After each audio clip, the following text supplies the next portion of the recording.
Greetings, YouTube. I've spoken about my foibles and fallacies and mistakes with technology over the course of my life. And I freely admit that when it comes to using the digital world, there are times that I am confronted with things that I cannot overcome. They are conundrums that my brain simply cannot break down and process.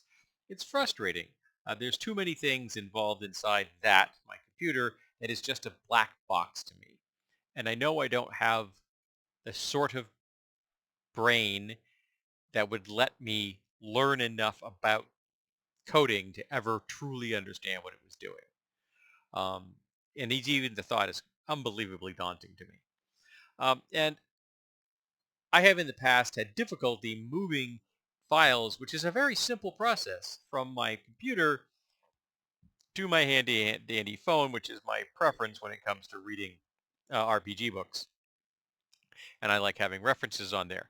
Um, so I was just yesterday moving an entire folder of files from my computer to my phone. All right, 64 files were in this folder, and it's loading, and then I get a double bing. No subscreens telling me what the problem is. That's another frustrating thing, but just two bings. And the process ends. And I look at it and I realize that it had, at least initially, had transferred all of the files up to the S's. It had not gone past S to the next file, which was the first file name with a T. And I looked at it, I'm going, well, that's weird. So I grabbed the file and I tried to manually move it into the phone folder on the phone, and it gave me a bing refusing to do so. Now, in the past, whenever I've had this issue, the only way I could get the file to get from my computer to my phone was to put the file into my Gmail account, into my Google Drive rather, into my Google Drive, and then access my Google Drive from my phone, and then move the file to my phone, and then save it, and then put it where I want to on the phone. It is not what you'd call a smooth process. And I don't know why I thought of this, but I looked at the file name and I realized it was ridiculously long file name. I didn't write it. So I took it and I shrunk it down to the point where it was very short, but still quite legible and made me understand what the file was. And then I tried moving it, and it worked. I don't understand that. So I checked, and I still had only 63 out of the 64 files that had gone from the folder on my computer to the folder on the phone. I just moved the whole folder so it was the same name. So now I'm like, okay, I know if I have to look at those lists and compare line by line, the way I process information, it's going to drive me mad. I'm probably not going to be able to do it correctly. So I'm like, okay, there's a brute force way of doing this that will let me know for sure whether a folder is on the phone, and that is to move the folder a second time. So if I remove the file, so if I move the file into the folder on the phone and it's already there, I'm going to get a pop-up screen that tells me, are you going to try to replace that, or would you like to cancel that act? At least I'm getting a pop-up window that tells me what's going on. The black box is actually telling me something. So I started doing that from that first T letter file all the way down to the end.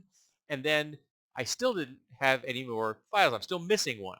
So I start going from there up the scale. So I'm going up, and finally I get to the O's.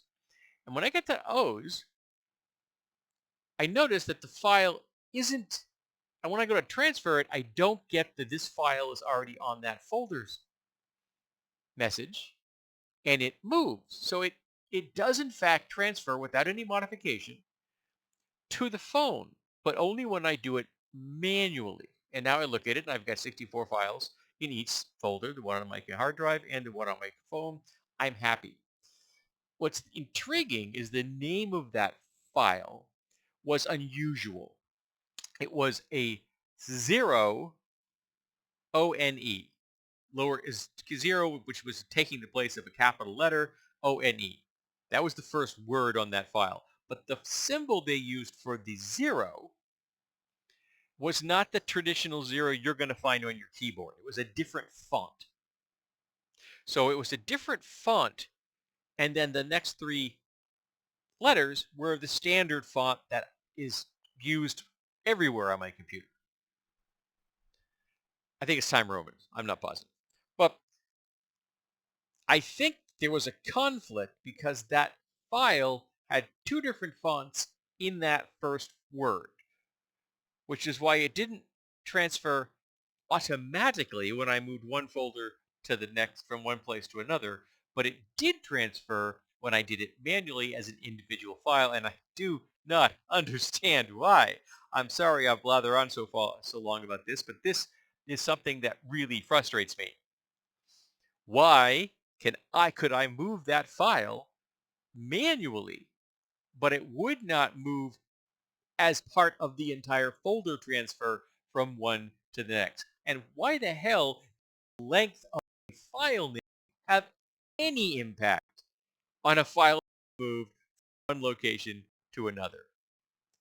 This makes no sense to me. Because as far as I can tell, the only reason these two files didn't move was what they were called.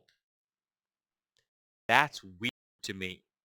So, anybody out there know what possibly could have done this? So in the future when I have this problem, I will try changing the file name.